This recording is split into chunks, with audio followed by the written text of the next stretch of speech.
الحمد لله نحمده ونستعينه ونستغفره ونؤمن به ونتوكل عليه ونعوذ بالله من شرور أنفسنا ومن سيئات أعمالنا من يهده الله فلا مضل له ومن يضلله فلا هادي له ونشهد أن لا إله إلا الله وحده لا شريك له ونشهد أن سيدنا وسندنا وحبيبنا وطبيبنا ومولانا محمدا عبده ورسوله أرسله بالحق بشيرا ونذيرا وداعيا إلى الله بإذنه وسراجا وقمرا منيرا أما بعد فأعوذ بالله من الشيطان الرجيم بسم الله الرحمن الرحيم شهر رمضان الذي أنزل فيه القرآن هدى للناس وبينات من الهدى والفرقان وقال النبي صلى الله عليه وسلم الصيام جنة ما لم يخرقها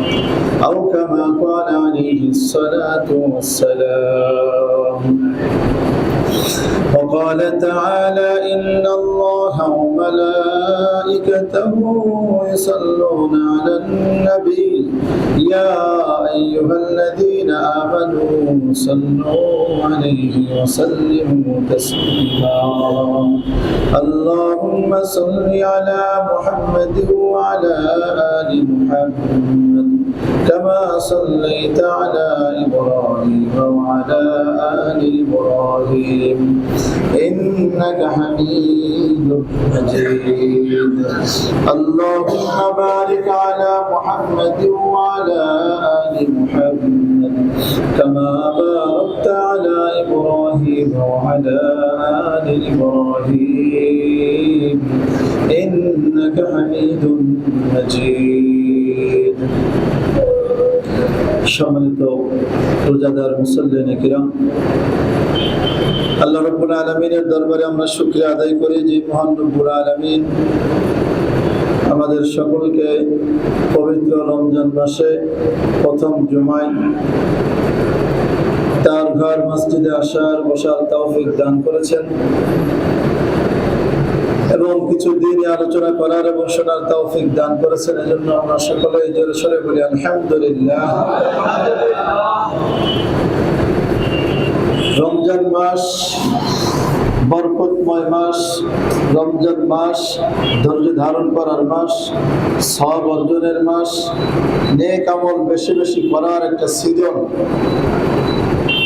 সেই বরকতময় মাসের প্রথম জুমা, বরকতময় জুমা হলো আজকে। নবীজি সাল্লাল্লাহু আলাইহি ওয়াসাল্লাম রমজান মাস আসলে তার ইবাদতের গতি অনেক বৃদ্ধি পেত। হাদিসের মধ্যে আছে যে অর্থ হলো যে কোমরে গামছা বেঁধে নেমে পড়তেন।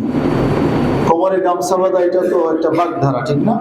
কোমরে গামছা বেঁধে নামা মানে কি, যে আপনি পূর্ণ প্রস্তুতি নিয়ে আপনি কাজটা শুরু করতেছেন, মানে এই কাজে আপনার সফল হতেই হবে, এরকম মানসিকতা নিয়ে কোনো কাজ করার নামই তো হলো কোমরে গামছা বেঁধে নামা, ঠিক না?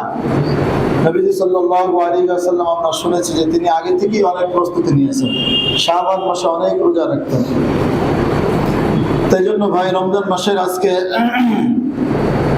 6 রোজা চলতেছে, ঠিক না? তো এইভাবে দেখা যাবে যে আস্তে আস্তে রমজান মাসও শেষ হয়ে যাবে।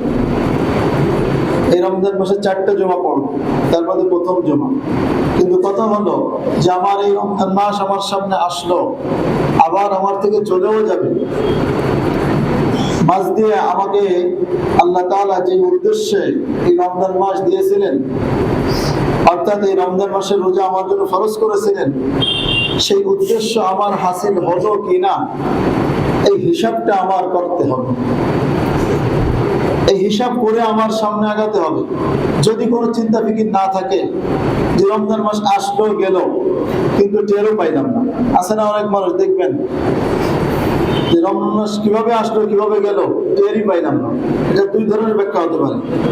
একটা হলো যে সে রমজান মাসের রোজার কোনো খোঁজ খবরই রাখেনি, শুধু দুনিয়া নিয়ে ব্যস্ত, কিভাবে যে রমজান মাস কেটে গেল টেরও পাইনি, এই হলো একটা। আরেকটা হলো বেশি বেশি যারা ইবাদত করেছে, বেশি বেশি যারা আল্লাহর জিকির করেছে, যারা রমজান মাসের রোজাকে পরিপূর্ণ রূপে সে নিজের ফায়দা এখান থেকে গ্রহণ করেছে, আল্লাহর সন্তুষ্টি হাসিল করতে পেরেছে, রমজানের যে মাকসাদ মুত্তাকি হওয়া সেটা হতে পেরেছে, এই ব্যক্তির কাছেও শেষে গিয়ে একটা আফসোস হবে, হায় রমজান মাস চলে গেল কিন্তু তেমন কোনো ইবাদত করতে পারলাম না। কিন্তু আমাদের হওয়ার দরকার কোনটা? ইবাদত না করে দুনিয়ার দিকে দৌড়াতে দৌড়াতে শেষ করা, নাকি ইবাদতের মধ্যে কাটিয়ে ইবাদতের তৃষ্ণা মানে যখন মিটবে না তখন আফসোস করতে হবে আপনার, এরকম ভাবে আপনার যখন ইবাদত করতে করতে মাস শেষ হয়ে যাবে সেরকম হওয়া কোনটা? ইবাদত করতে করতে মাস শেষ করা। কিন্তু ভাইরা আমার, আমি সবসময় একটু কথার সঙ্গে হাদিসের সঙ্গে বাস্তবিক আপনার বর্তমান অবস্থা একটু মিলায় দেখানোর কথা বলি সবাইকে, যে মিলিয়ে দেখবেন একটু। বাস্তব মানে এটা দুঃখজনক হলেও সত্য যে রমজান মাস এসে গেছে, তারপরেও আমাদের আমলের মধ্যে একটু পরিবর্তন আনতে পারিনি। আমল আগে যেমন ছিল তার চাইতে একটু যে বাড়াতে হবে, সেই বাড়ানোটা অনেকের মধ্যেই নেই। আরেকজনের খবর নেওয়ার দরকার নাই, আমি আমার নিজের খবর আমি নিব যে আমি কতটুকু ইবাদত বাড়াইতে পেরেছি। আমি রমজান মাসের আগে যেমন নামাজ পড়তাম এখনো কি সেরকম পড়ি নাকি 2 রাকাত বাড়াইছি, এই হিসাব করার দরকার আছে না নাই? আপনি যদি হিসাব না করেন তাহলে তো বুঝবেন না যে রমজান মাসে যে ইবাদত করতে হয়, ইবাদতের সওয়াব যে বেশি হয়। আমরা হাদিসের মধ্যে শুনেছি যে রমজান মাসে ইবাদত করলে 70 গুণ সওয়াব পাওয়া যায়। তা আমি কতটুকু আমি সওয়াব অর্জন করতে পারলাম, এই হিসাব যখন আমি না করব তখন আমার কাছে মনেই হবে না যে আমি রমজান মাসে আছি না অন্য কোনো মাসে আছি। কি বলেন? এজন্য রমজান মাসে যা আছি এটা চিন্তা করতে হবে, আমি যে রোজাদার এটা মনে রাখতে হবে। এই রমজান মাসের রোজার একটা মাকসাদ আছে। আল্লাহ তাআলা আমাদের উপর রমজানের রোজা ফরজ করে দিয়ে কি বলেছেন? ইয়া আইয়ুহাল্লাযীনা আমানু কুতিবা আলাইকুমুস সিয়াম কামা কুতিবা আলাল্লাযীনা মিন ক্বাবলিকুম লাআল্লাকুম তাত্তাকুন। তোমাদের উপর রোজা ফরজ করা হয়েছে যেমন এইভাবে পূর্ববর্তী উম্মতগণের উপর রোজা ফরজ করা হয়েছিল। উদ্দেশ্য একটা যে লাআল্লাকুম তাত্তাকুন, যদি তোমরা রোজাকে সঠিকভাবে গ্রহণ করতে পারো, সঠিকভাবে যদি তুমি পালন করতে পারো, রোজার হক আদায় করে যদি তুমি রোজাটা পালন করতে পারো, রমজান মাসের মধ্যে আসো না তুমি বাইরে অন্য কোনো মাসে আসো, এটা যদি তোমার মাঝে যদি অনুভূতি থাকে তাহলে অবশ্যই অবশ্যই তুমি মুত্তাকি হয়ে যাবা। এই মুত্তাকি হওয়ার জন্য আল্লাহ তাআলা রমজানের রোজা আমাদের জন্য দিয়েছেন। এখন সে রোজাটা কেমন হওয়ার দরকার ভাই? আল্লাহ তাআলা যেমন চেয়েছেন তেমন হওয়ার দরকার। আল্লাহ তাআলা যেমন চেয়েছেন তেমন হওয়ার দরকার। যদি তেমন না হয় তাহলে কি রমজান মাসের রোজা দ্বারা মুত্তাকি হওয়া যাবে? রমজানের মাকসাদ হাসিল হবে? হবে না। যেই জিনিসটা যেই উদ্দেশ্যে সৃষ্টি করা হয় সেই জিনিসটা যদি সেই উদ্দেশ্যে যদি কাজে না লাগে তাহলে ওই জিনিস অনর্থক হয়ে যায়।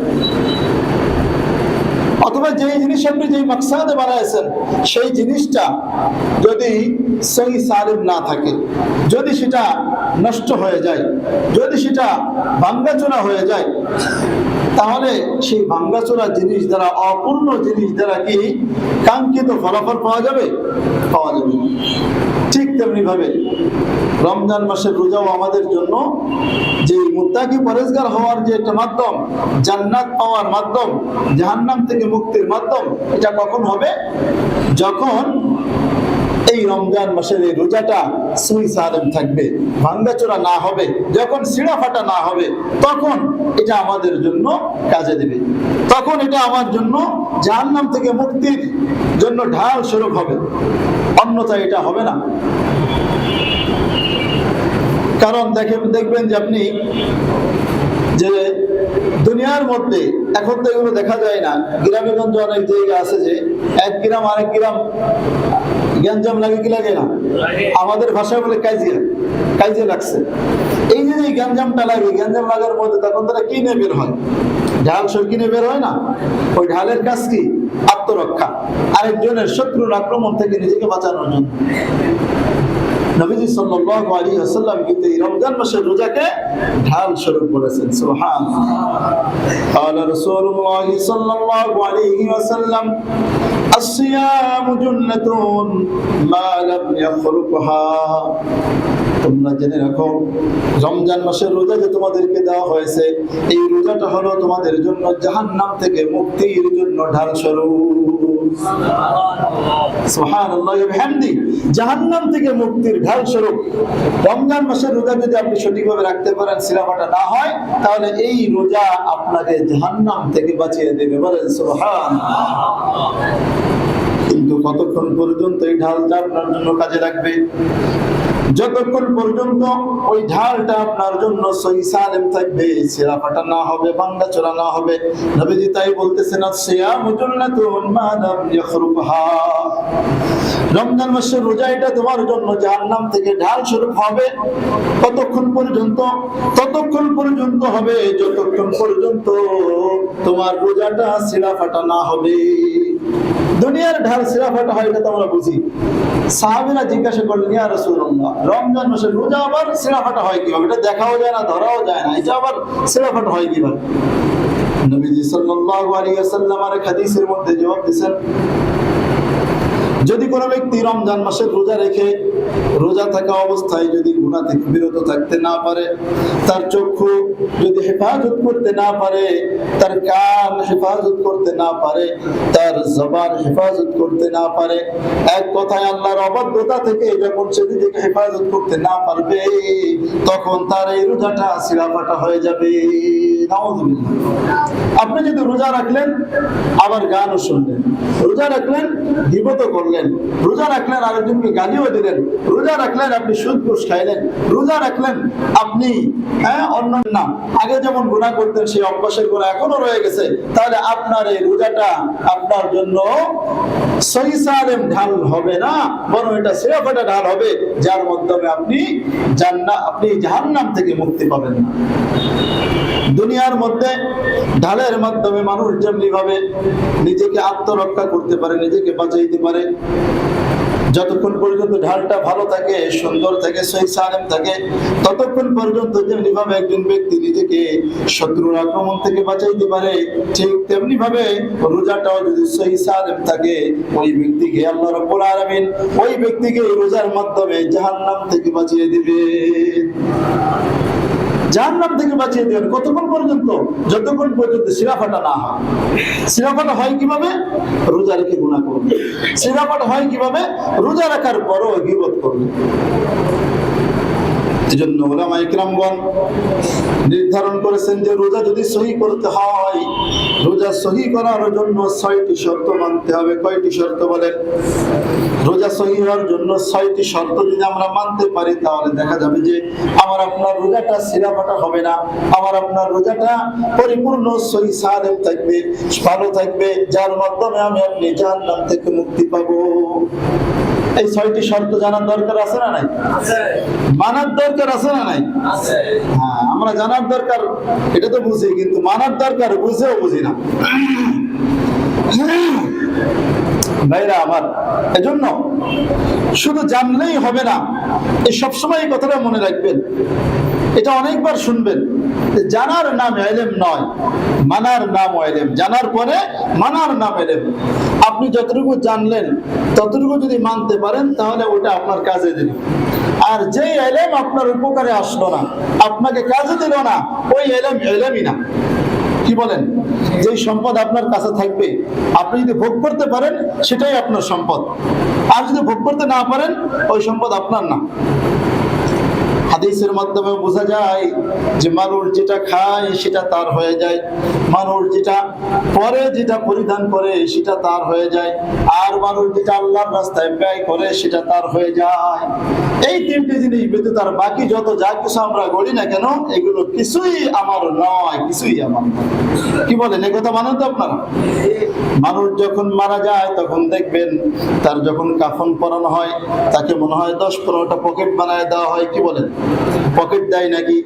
কাফনে কোনো পকেট নাই রে মুসলমান। তোমার যতই অট্টালিকা থাকুক না কেন, যতই তোমার ধন সম্পদ থাকুক না কেন, ওই তোমার স্থানও যেখানেই হবে একজন একদম যেই ব্যক্তি সমাজের মধ্যে একদম গরিব, যার কোনো টাকা পয়সা নাই, তারও সেই একই স্থান। কবরের স্থানের ক্ষেত্রে ধনী গরিব কোনো পার্থক্য নাই, ধনী গরিব কোনো পার্থক্য নাই। সেখানেও আপনার ওই 3.5 গজ আপনি পাইবেন, কি বলে, কাফনের কাপড় পাইবেন। আপনি ধনী হলেও পাবেন, গরিব হলেও সেটুকুই পাইবেন, এর বেশি পাইবেন না। অনেকের তো কাফনের কাপড়ও জোটে না, অনেকের তো লাশটারই খবর থাকে না। মুসলমান, কেমন জীবন আমরা পাইলাম, যেই জীবনের কোনো 1 সেকেন্ডের কোনো গ্যারান্টি নাই, অথচ আমরা সেই জীবন নিয়ে, সেই দুনিয়ার ধন সম্পদ দিয়ে আমরা কতই না আমরা বড়াই এবং অহংকার করে থাকি, কতই অহংকার করে থাকি। আমাকে চেনো, আমি অমুকের ছেলে, অমুক, আমাকে চেনো, আমার এরকম বড় বিল্ডিং আছে, আছে না নাই এরকম? ভাইরা আমার, অহংকার করলে যেই ব্যক্তির মধ্যে সামান্য পরিমাণ যেই ব্যক্তির মধ্যে অহংকার থাকবে এবং এই অবস্থায় ওই ব্যক্তি মারা যাবে, এই ব্যক্তি জান্নাতে প্রবেশ করতে পারবে না। লা ইয়াদখুলুনাল জান্নাতা মান কানা ফি কলবিহি খারদালুম মিন কিবরিন। যার মধ্যে সরিষার দানার কথা বলা হয়েছে, সরিষার দানা পরিমাণ যদি কোনো ব্যক্তির অন্তরে অহংকার থাকে, ওই ব্যক্তি জান্নাতে যেতে পারবে না। তাহলে আমার বলতে আসলে দুনিয়ায় কিছুই নেই।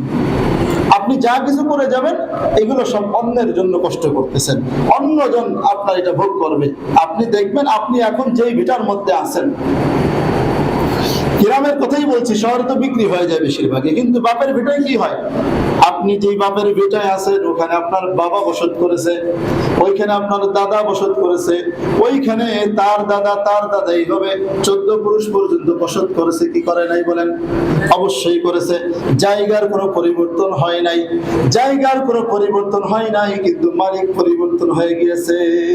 এতটুকু তো চিন্তা করলে বোঝা যায় যে একই মাটিতে, একই জমিনে আমি বসবাস করতেছি, আমার পূর্বে আরো 14 পুরুষ, আপনার শত পুরুষ এখানে বসবাস করেছে।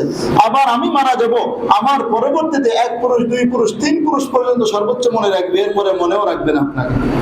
কি বলেন? এখানে যদি জিজ্ঞেস করি আপনার পঞ্চম কি ষষ্ঠ দাদার নাম কি বলতে পারবেন? অনেকেই পারবেন, হয়তো 1, 2, 3, 4, 5 এর বেশি পারবেন। সর্বোচ্চ 3 থেকে 4টা আমাদের মনে থাকে, নিজের বাবা, তার বাবা, তার বাবা, এরপরে আর মনে থাকে। তাহলে হিসাব করে দেখেন আপনি কার জন্য কি করতেছেন। আপনি 2 পুরুষ 3 পুরুষ চলে যাবে, তখনই আপনাকে এই জায়গায় যারা থাকবে তারা আপনাকে মনে রাখবে না, আপনার নামটাও পর্যন্ত জানবে না। আর আপনি তাদের জন্য এত কষ্ট মেহনত করতেছেন, দুনিয়া অর্জন করতেছেন, টাকা আপনি আটকে রাখতেছেন, দ্বীনের রাস্তায় খরচ করতেছেন না, দ্বীনের রাস্তায় আপনি খরচ করতেছেন না। একটু চিন্তা করে দেখেন, এই সম্পদ যারা ভোগ করবে তারা আপনাকে মনেও রাখবে না। চিন্তা করার দরকার আছে না নাই? মুসলমান ভাইরা আমার, প্রথম শর্ত, 1 নম্বর শর্ত হলো রোজা যদি সহি করতে হয়, রোজার ফায়দা যদি সঠিকভাবে নিতে হয়, রোজা রাখবো আল্লাহর সন্তুষ্টির জন্য। বলেন কার জন্য? আল্লাহর সন্তুষ্টির জন্য রোজা রাখবো, কিন্তু ফায়দা হবে আমার। ফায়দা কার বলেন? ফায়দা আমার, আমি রোজা রাখবো আমার ফায়দার জন্য, কিন্তু সন্তুষ্টি থাকবে আল্লাহ তাআলার। এক নম্বর শর্ত হলো যে মানুষ তার যেন দৃষ্টিশক্তি যেন তার যেন চক্ষু যেন হেফাজত করে। যদি কোনো ব্যক্তি রোজা রাখার পরেও যদি চক্ষুকে হেফাজত না করে, ওই ব্যক্তির রোজা ছিঁড়া ফাটা হয়ে যাবে। যদি কোনো ব্যক্তি রোজা রাখার পরেও নাটক সিনেমা দেখবে, রোজা রাখার পরেও গায়রে মাহরাম নারীর দিকে নজর দিবে, রাস্তা দিয়ে হেঁটে গেলেই একজন নারীও তার চোখের তীর থেকে বাঁচতে পারে না, আছে না নাই? প্রত্যেক ব্যক্তি একটু চিন্তা করে দেখবেন, মুসলমান চোখের গুনাহ আমাদের কি পরিমাণ হয়ে থাকে। মানুষ চোখের গুনাহ যেই পরিমাণ করে, এই চোখের গুনাহ যেই পরিমাণ করে অন্য অঙ্গ প্রত্যঙ্গ দিয়ে এত গুনাহ হয় না। চোখের গুনাহ করতে কষ্টও লাগে, তাহলে চোখটা ঘুরাইলেই হয়, ঠিক কি না? রমজান মাসে রোজা রেখেছেন মুসলমান, কিন্তু আপনার চোখটা হেফাজত করতে হবে যদি রোজাকে সহি সালাম রাখতে হয়। কারণ আপনি যখন চক্ষুকে হেফাজত করবেন না, তখন আপনার চোখের মাধ্যমে জিনা হবে। আল আইনান জিনাহুমা আন নাজরু, চক্ষু দিয়ে যদি আপনি পরনারী দেখেন, আপনি যদি নাটক সিনেমা দেখেন, খারাপ জিনিস দেখেন, তাহলে চোখের মাধ্যমে আপনার জিনা হয়ে যাবে। এই চোখের জিনার কারণে জবাব দেয়া লাগবে কি লাগবে না? সবচেয়ে বেশি আপনি হিসাব করে দেখেন, একদম কোনো কষ্ট ছাড়া এই গুনাহটা হয়। গুনাহের কাজের মধ্যে কষ্ট একটু কমই হয়, আরামটা একটু বেশিই লাগে, ঠিক কি না? 2 নম্বর শর্ত হলো কান হেফাজত করতে হবে। এই কান কার নিয়ামত? কথা বলেন। আল্লাহর কান, আল্লাহর দেওয়া কান, আল্লাহর দেওয়া নিয়ামত। এটা আমি ভোগ করতেছি। অনেক মানুষের কান ভালো নাই, কানে শোনে না। মুসলমান হাজিরিন আমার, আপনার কানটাও নষ্ট হয়ে যেতে পারতো, কিন্তু আল্লাহ রাব্বুল আলামিন এখনো ভালো রেখেছে। একটু মনে রাখবেন যে এই কানটা যেন আমার আল্লাহর কাজে ব্যয় হয়, আল্লাহর ইবাদতের কাজে ব্যয় হয়, কোরআন তিলাওয়াত শোনার মাধ্যমে ব্যয় হয়, জিকির শোনার মাধ্যমে ব্যয় হয়, সব ভালো কাজ শোনার মাধ্যমে যেন আমার এই কানের শক্তিটা ব্যয় হয়। যদি কান হেফাজত করতে না পারে, তাহলে দেখবেন যে আপনার রোজাটা এই কান হেফাজত না করার কারণেও কানের জিনা হবে, কানের জিনা হবে। আর এই কানের জিনার মাধ্যমে আপনার রোজাটা অপূর্ণ হয়ে যাবে, ছিঁড়া ফাটা হয়ে যাবে। আর ছিঁড়া ফাটা ঢাল দিয়ে আপনি আত্মরক্ষা করতে পারবেন না। 3 নম্বর হলো আমার আপনার জবান হেফাজত করতে হবে। দ্বিতীয় যে অঙ্গ দ্বারা সহজে গুনাহ করতে পারে সেটা হলো মানুষের জবান। এই জবানের মাধ্যমে মানুষ যেই পরিমাণ গুনাহ করে, দেখবেন আপনি হিসাব করে দেখবেন, জবানের মাধ্যমে মানুষকে অনেক বড় কষ্ট দেওয়া যায়, মানুষকে কঠিন আঘাত দেওয়া যায়। এই জন্যই তো কবিরা বলেছেন যে মানুষ যে মানুষ যে জিহ্বা দ্বারা মানুষকে যে আঘাত করে, এই আঘাতের ক্ষত শুকায় না, এই আঘাতের ক্ষত শুকায় না। আপনার দুনিয়ার কোন অস্ত্র দিয়ে যদি কাউকে আঘাত করেন, তাহলে দেখা যাবে কিছুদিন পর শুকায় যাবে, ওই দাগও থাকবে না। কিন্তু জবান দ্বারা যদি কাউকে আঘাত করেন, কাউকে যদি কষ্ট দেন, তাহলে ওই ব্যক্তির ওই অন্তরের মধ্যে যে ক্ষতটা রয়েছে, তার মৃত্যু পর্যন্ত শুকাবে না। কঠিন একটা জিনিস অস্ত্র, মানুষ এই আপনার জবান মানুষের একটা কঠিন একটা অস্ত্র, মানুষকে আঘাত করার জন্য। এজন্য জবান আল্লাহ তাআলা দিয়েছেন গীবত করার জন্য নাকি মিথ্যা কথা বলার জন্য, মানুষের দোষ চর্চা করার জন্য। মুসলমান হাজিরিন, জবান তোমাকে আল্লাহ তাআলা মিথ্যা বলার জন্য দেন নাই, গীবত করার জন্য দেন নাই, আরেকজনকে গালি দেওয়ার জন্য দেন নাই। জবানের মাধ্যমে দিয়েছেন কোরআন তেলাওয়াত করার জন্য। জবানের মাধ্যমে আপনি আল্লাহর জিকির করব, এই জবানের মাধ্যমে মানুষকে ভালো কথা বুঝাবো, এই জন্য দিয়েছেন। জবান হেফাজত যদি কোনো ব্যক্তি না করে, এই ব্যক্তিকে কাল কিয়ামতের ময়দানে জবাবদিহি করতে হবে, জাহান্নামে যেতে হবে। জবানের কারণে অনেক মানুষ জাহান্নামে যাবে। আর এই জবান যদি কোনো ব্যক্তি হেফাজত করতে পারে, নবীজি সাল্লাল্লাহু আলাইহি ওয়াসাল্লাম বলেন, নিজে আমাদের জান্নাতের জিম্মাদারি নিয়ে বলেন, মান ইয়াজমানলি মা বাইনা লাহইয়াই ওয়া মা বাইনা রিজলাই আযমান লাহুল জান্নাহ। যেই ব্যক্তি আমার কাছে নিজের জবান, তার দুই চোয়ালের মাঝে থাকা জবান এবং দুই পায়ের মাঝে থাকা লজ্জা স্থানকে যে ব্যক্তি হেফাজত করতে পারবে, যে ব্যক্তি এই দুইটা জিনিসকে হেফাজত করার জিম্মাদারি নেবে, জেনে রাখো আমি নবী মুহাম্মদ সাল্লাল্লাহু আলাইহি ওয়াসাল্লাম তার জন্য জান্নাতের জিম্মাদারি হয়ে গেলাম। জবান হেফাজত করলে জান্নাতের জিম্মাদারি নেবেন কে? আল্লাহ রাব্বুল আলামিন। জবানের মাধ্যমে রমজান মাসে অন্য কোনো গুনাহ না হলেও গীবতের গুনাহ সবচেয়ে বেশি হয়। এমনকি মসজিদ এটা কিসের স্থান বলেন? ইবাদতের স্থান। কথা বলেন, মসজিদ এটা কিসের স্থান? ইবাদতের স্থান। সেই ইবাদতের স্থানে বসেও মানুষ গীবত করতে ভুল করে না, আছে না নাই? বলে যে কথাটা বলাও ঠিক না, না বলেও পারি না, ওই লোকটা অমুক, ওই লোকটার এই সমস্যা, মানে যত ধরনের সমস্যা তুলে ধরে। আবার এরকম আছে অনেক মানুষের, দেখবেন আল্লাহ মাফ করো, ওই লোকটা কি যে খারাপ কাজ করে, এই সেই করে বেড়ায়, আছে না না? এরকম প্রথমে কেমন যেন অনুমতি নিয়ে নিচ্ছে যে আল্লাহ মাফ করুক, যে তারপরে এই কথা বলে একটা দোষ বর্ণনা করবে আপনার। গীবত কি জিনিস আমরা বুঝি না। আমরা হাদিস থেকে জানবো, নবীজি সাল্লাল্লাহু আলাইহি ওয়াসাল্লাম সাহাবীদেরকে বললেন, আতাদরুনা মাল গীবাহ, তোমরা জানো নাকি সাহাবীরা আমার গীবত কাকে বলে? নবীজি সাল্লাল্লাহু আলাইহি ওয়াসাল্লাম নিজে প্রশ্ন করতেছেন সাহাবীদেরকে উত্তর দেওয়ার জন্যই। সাহাবীদের একটা উদ্দেশ্য, সাহাবীদের একটা অভ্যাস ছিল, যখন কোনো জিনিস নিজের কাছে অস্পষ্ট থাকে, যখন নিজের কাছে কোনো বিষয় জানা না থাকে, তখন নিজের মন গড়া কোনো উত্তর দেন না, বরং তারা সোজা সাপটা জবাব দেন, আল্লাহু ওয়া রাসূলুহু আলাম, আল্লাহ এবং তার রাসূলই ভালো জানেন, এই জবাব তারা দিয়ে দিতেন। সাহাবীরা তাই বললেন, আল্লাহ এবং তার রাসূলই ভালো জানেন গীবত কাকে বলে। তখন নবীজি সাল্লাল্লাহু আলাইহি ওয়াসাল্লাম গীবত কাকে বলে সেটার সংজ্ঞা দিয়ে বললেন, যিকরুকা আখাকা বিমা ফিহি। নবীজি সাল্লাল্লাহু আলাইহি ওয়াসাল্লাম বলেন, গীবত হলো তোমার ভাইয়ের পিছনে, তোমার ভাইয়ের অঙ্গ জোরে তার দোষ আলোচনা করা, তোমার ভাইয়ের অঙ্গ জোরে তার দোষ আলোচনা করা। আবারও বলছি, তোমার ভাইয়ের অঙ্গ জোরে, তোমার ভাইয়ের অগোচরে তার দোষ আলোচনা করা, এটা হলো গীবত। এখন বলবেন যে হুজুর, যদি ওই দোষটা তার মধ্যে বাস্তবিক পক্ষে থেকেই থাকে, তাহলে কি গীবত হবে নাকি? অনেকে আছে, হক কথা বলবো, সত্য কথা বলবো, তার সমস্যা কি? আমরা সত্যের পথে থাকি, সত্যের কথা বলে সে আরেকজনের দোষ চর্চা করে, সত্য কথা বললে সমস্যা কি? একজন একটা অপরাধ করলেই তার অপরাধ বর্ণনা করা যাবে? কি বলেন? অনেক মানুষ এই সত্য কথা বলার পিছনে তারা গীবত করে থাকে। সাহাবীরা জিজ্ঞাসা করলেন, ইয়া রাসূলুল্লাহ, এই একই প্রশ্ন করলেন যে আমরা যে দোষটা বর্ণনা করব, ইন কানা ফি আখি মা আকুল, আমি যেটা বলবো সেটা যদি আমার ভাইয়ের মধ্যে বাস্তবিক পক্ষেই থেকে থাকে, তাহলে সেটা গীবত হবে নাকি? নবীজি সাল্লাল্লাহু আলাইহি ওয়াসাল্লাম জবাব দিলেন, ইন কানা ফিহি মা তাকুল, তুমি যেটা বললা সেটা যদি বাস্তবিক ভাবে যদি এই দোষটা তার মধ্যে থেকে থাকে, ফাকাদ ইগতাবতাহু, তাহলেই তুমি গীবত করলে। যদি তার মধ্যে দোষ থাকে আর আপনি বর্ণনা করতেছেন, তাহলেই এটা গীবত হবে।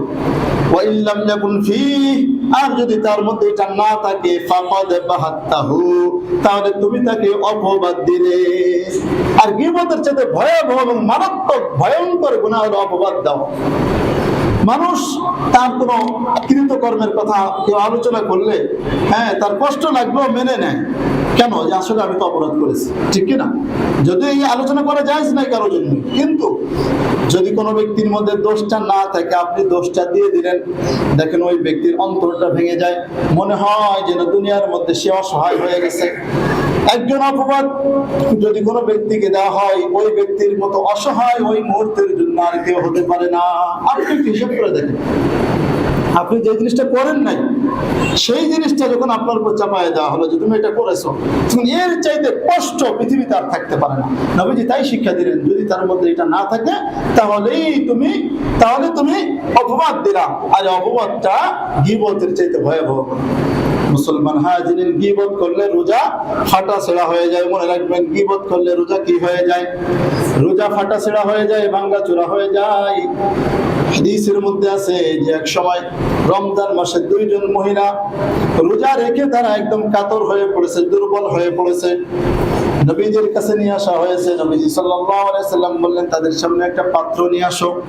পাত্র আনার পরে বলে বমি করো, তারা বমি করলো। বমি করার পরেই দেখা গেল যে বমির সাথে বের হয়েছে তাজা রক্ত, তাজা গোশত। বলেন নাউযুবিল্লাহ। একদম কাঁচা গোশত, কাঁচা রক্ত বের হয়েছে। ব্যাখ্যার মধ্যে এসেছে আল্লাহ রাব্বুল আলামিন দেখিয়ে দিয়েছেন, কোরআনের মধ্যে আছে যে গীবত করা মানেই হলো অপর ভাইয়ের গোশত ভক্ষণ করা। ওয়ালা ইয়াগতাব বা'দুকুম বা'দা, তোমরা একে অপরের গীবত করিও না। আইয়ুহিব্বু আহাদুকুম আইয়াকুলা লাহমা আখিহি মাইতান ফাকারিহতুমু, তোমরা কি চাও নাকি যে তোমরা অপর ভাইয়ের গোশত ভক্ষণ করতে, অপর মৃত ভাইয়ের গোশত ভক্ষণ করতে তোমরা চাও নাকি? ফাকারিহতুমু, অথচ তোমরা তো এটা পছন্দ করো না, অপছন্দ করো, তাহলে কেন গীবত করো? হয়তো আল্লাহ রাব্বুল আলামিন এই কথার একটা বাস্তবিক উদাহরণ দেওয়ার জন্য ওই দুইজন মহিলার মাধ্যমে এটা ঘটিয়ে দিয়েছে যে তাদের কষ্ট হচ্ছে, বমি করছে, কাঁচা রক্ত গোশত বের হয়েছে। নবীজি বললেন এরা হয়তো কারো গীবত করেছে, এই জন্য এদের এই অবস্থা হয়েছে। গীবত করার কারণে তাদের কষ্ট হচ্ছে। আপনি দেখবেন যখনই আপনার কোনো কাজ ভালোভাবে আপনি করবেন, রোজাটা যখন আপনি রাখবেন গুনাহ মুক্ত রোজা, তখন রোজার মধ্যে কোনো কষ্টই হবে না। আর যদি রোজা রেখে যদি আপনি অন্যায় করেন, গুনাহের কাজ করেন, আপনি নিজেই টের পাবেন রোজার মধ্যে অনেক কষ্ট হচ্ছে। বলে যে টাইম শেষ হয় না কেন, শেষ হয় না কেন, কখন আযান দিবে? আর যারা মুত্তাকি পরেজগার তাদের জন্য এটা কষ্টকর কোনো বিষয় নয়। দ্বীনের কাজ কোন মুত্তাকি পরেজগারের জন্য, আল্লাহকে যেই ব্যক্তি ভয় করে তার জন্য কোনো কষ্টকর বিষয় নয়। ওয়া ইন্নাহা লাকাবীরাতুন ইল্লা আলাল খাশিঈন, এগুলো দ্বীনের কাজ, নামাজ বলেন, রোজা বলেন, এই সব কিছুই কঠিন হয়ে যায়, কিন্তু ওই ব্যক্তিদের জন্য কোনো কঠিন কোনো কাজ নয়।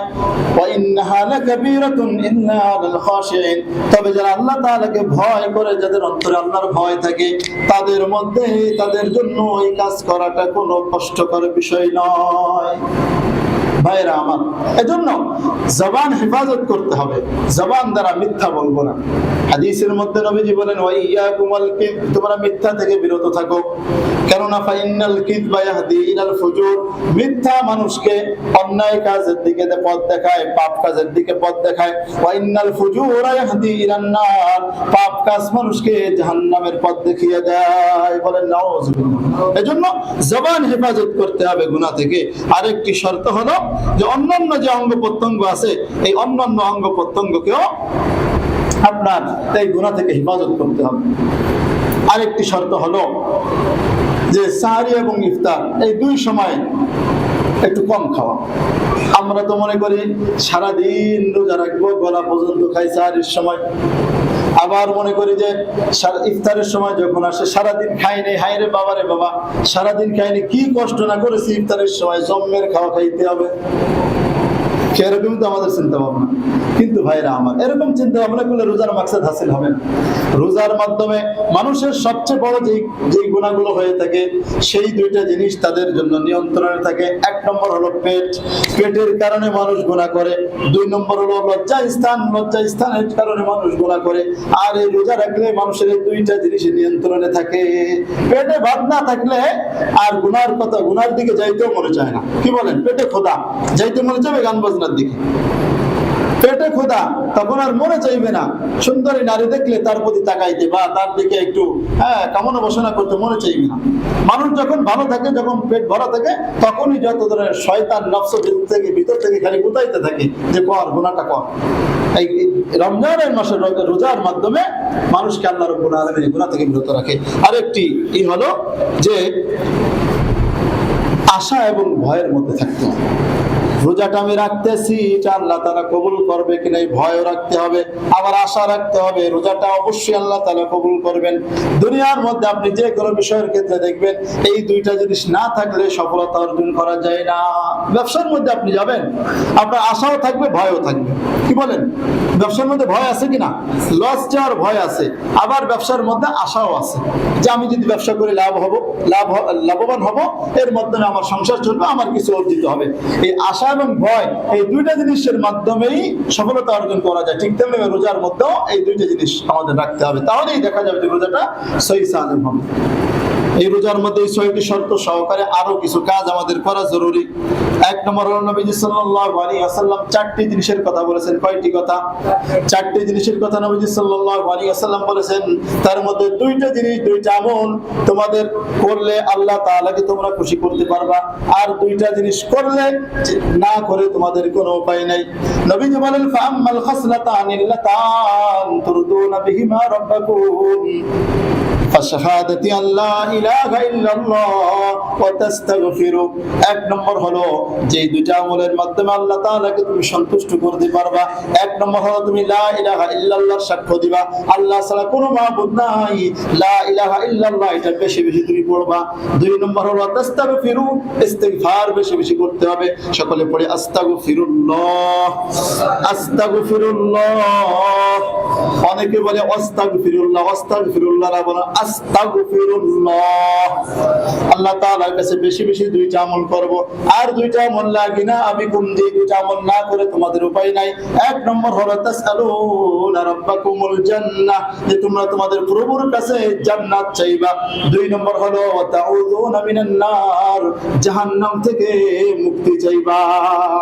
এই আমলগুলো আমরা বেশি বেশি করব ইনশাআল্লাহ। তাহলে আজকের আলোচনার মাধ্যমে বুঝলাম যে ইবাদত করতে হবে, আর ইবাদত করার সাথে সাথে গুনাহ থেকে মুক্ত থাকতে হবে, তাহলেই অর্জন করা যাবে। রোজার মাসে দান করলে সবচেয়ে বেশি সওয়াব হয়। আমরা যদি 70 গুণ সওয়াব হয়। এক আয়াতের মধ্যে আল্লাহ তাআলা বলেন মান জাআ বিল হাসানাতি ফালাহু আশরু আমসালিহা, যখন কোনো ব্যক্তি কোনো ভালো কাজ করে তখন তার জন্য আল্লাহ তাআলা ওই ভালো কাজের জন্য 10 গুণ সওয়াব দান করেন। সুবহানাল্লাহ বলেন। কয় গুণ? 10 গুণ। আরেক আয়াতের মধ্যে আছে মাসালুল লাযীনা ইউনফিকুনা আমওয়ালাহুম ফি সাবিলিল্লাহ কামাসালি হাববাতিন আমবাতাত সাবআ সানাবিলা ফি কুল্লি সুমবুলাতিন মিয়াতু হাব্বা। এই আয়াতের মর্মার্থ হলো যে ব্যক্তি কোনো জিনিস আল্লাহর রাস্তায় খরচ করবে, এই ব্যক্তিকে আল্লাহ তাআলা 1 টাকায় 700 টাকার সওয়াব দান করবে। একটা উদাহরণ দিয়ে দিয়েছি, আপনি একটা ধান গাছের চারা লাগাবেন, একটা বীজ লাগাবে, সেখান থেকে ধান গাছ হবে অথবা গম গাছ হবে। সেই গম গাছ হওয়ার পরে তার ভিতরে আপনার কমপক্ষে 60টা বাইল হবে। বাইল বলে না, বাইল। প্রত্যেকটা বাইলের মধ্যে 100টি করে দানা থাকবে। 7 আর 100 কত হয়? 700। আর ওখানে দেন 10, 700 দিয়ে 10 দিয়ে গুণ দিলে কত হয়? 7000 হয়ে যায় না? 7000 গুণ সওয়াব পাওয়া যাবে, যারা বলেন সুবহানাল্লাহ। আর যদি ব্যক্তি দান, রমজান মাসের অন্যতম একটি কাজ হলো দান করা। হাদিসের মধ্যে আছে নবী সাল্লাল্লাহু আলাইহি ওয়াসাল্লাম রমজান মাস আসলে সবচেয়ে বেশি দানশীল হয়ে যাইতেন, সবচেয়ে বেশি তিনি দান করতেন। সাহাবী বলেন যে আমি নবী সাল্লাল্লাহু আলাইহি ওয়াসাল্লামকে রমজান মাস আসলে তার চেয়ে বেশি দানশীল আর কাউকে দেখিনি। বলেন সুবহানাল্লাহ। আরেকটা সতর্কবাণীও শুনে রাখেন, আল্লাহ তাআলা বলেন ওয়া মাইয়াবখাল ফাইন্নামা ইয়াবখালু আন নাফসি, যেই ব্যক্তি বখিলতা করে, কৃপণতা করে। আমাদের অভ্যাস হলো এই যে দুনিয়ার সব ক্ষেত্রে খরচ করবো, কিন্তু মসজিদের ক্ষেত্রে আসলে, ধর্মীয় ক্ষেত্রে আসলে আমাদের হাত গুটিয়ে বসে থাকি। আছে না নাই? মনে রাখবা মুসলমান, আল্লাহ তাআলা বলেন যে এই ব্যক্তি বখিলতা করলো, এই ব্যক্তি নিজের জন্যই বখিলতা করলো, নিজের সাথেই বখিলতা করলো, নিজের সাথে আপনার বখিলতা হবে। আবার কিছু মানুষ আছে দেখবেন নিজে তো দান করবেই না, আরেকজনকে দান না করার জন্য উৎসাহ করে। আল্লাহ তাআলা এটাও বলে দিয়েছেন আল্লাযীনা ইয়াবখালুনা ওয়া ইয়া'মুরুনা আন-নাসা বিল বুখল। কিছু মানুষ আছে যারা নিজেরা বখিলতা করবে, দান করা থেকে বিরত থাকবে, আবার আরেকজনকে বলবে আরে দূর, দান করার দরকার নাই। আছে না নাই এরকম? মানে এখানে না দিয়ে ওই জায়গা দি। ভিক্ষুক আসছে, চায়ের দোকানে বসে আছেন, ভিক্ষুক আসছে, আপনার বন্ধু মানিব্যাগ খুলে 10 টাকা দিতে যাবে, এই অবস্থায় পাশের বন্ধু বলতেছে আরে দূর, ওরে না দিয়ে আমারে 10টা টাকা দেবে, দুটো বিড়ি কিনতে পারবেন। আছে না না এরকম? ভাই আমার, এটা করলে নিজের সাথেই জালিয়াতি হবে। জালিয়াতি আর কারোর সাথে হবে না, নিজের সাথে। এই জন্য হাত খুলতে হবে, দানের হাত প্রসারিত করতে হবে। এটা নবী সাল্লাল্লাহু আলাইহি ওয়াসাল্লামের গুণ, এবং রমজান মাসে এটা বেশি করতেন। জিবরিল আমিন তার সাথে থাকতেন রমজান মাসে পুরো সময়টা তার সাথে থাকতেন। হাদিসের মধ্যে আছে ইদা লাকিয়াহু, যখন তিনি জিবরিল আমিনের সাথে সাক্ষাৎ করতেন তখন তার দানের আগ্রহ আরো বেশি বেড়ে যেত, দানের প্রতি আরো বেশি বেড়ে যেত। আমাদের দান করার দরকার আছে না নেই? গত সপ্তাহে আপনাদেরকে বলে দিয়েছিলাম যে ইফতারি করানো হয় এখানে, অনেক সুবর্ণ একটা সুযোগ যে আপনি একসাথে অনেক সওয়াব অর্জন করতে পারবেন। সবার টাকা এখানে যদি জমা থাকে, এই সবার টাকার মাধ্যমে মানুষ ইফতার করবে কি করবে না? তো প্রত্যেক ব্যক্তি সমান সওয়াব পাইবেন। সুবহানাল্লাহ। এখানে যদি 50 জন মানুষ ইফতার করে, সে 50 জন মানুষ রোজা রেখে যেই সওয়াব অর্জন করবে, আপনি ওই টাকার মধ্যে শামিল থেকে আপনি একজন তার সমপরিমাণ সওয়াব পেয়ে যাবেন। সুবহানাল্লাহ। সবাই যদি এখানে শামিল থাকে তাহলে সবাই ওর সমপরিমাণ সওয়াব পাবে, কিন্তু রোজাদারের সওয়াব থেকে একটুও কমানো হবে না। আমি গত সপ্তাহে একটা হাদিস বলেছিলাম যে হাদিসের মধ্যে আছে যে ইফতার করার মাধ্যমে আল্লাহ তাআলা আমাদের 3টা পুরস্কার দিবেন। কয়টা? একটা হলো ক্ষমা, আল্লাহ তাআলার পক্ষ থেকে ক্ষমার ঘোষণা। 2 নম্বর হলো জাহান্নাম থেকে মুক্তির ঘোষণা। আর 3 নম্বর হলো ওই রোজা রাখার যে সওয়াব, সেই সওয়াব দান করা হবে।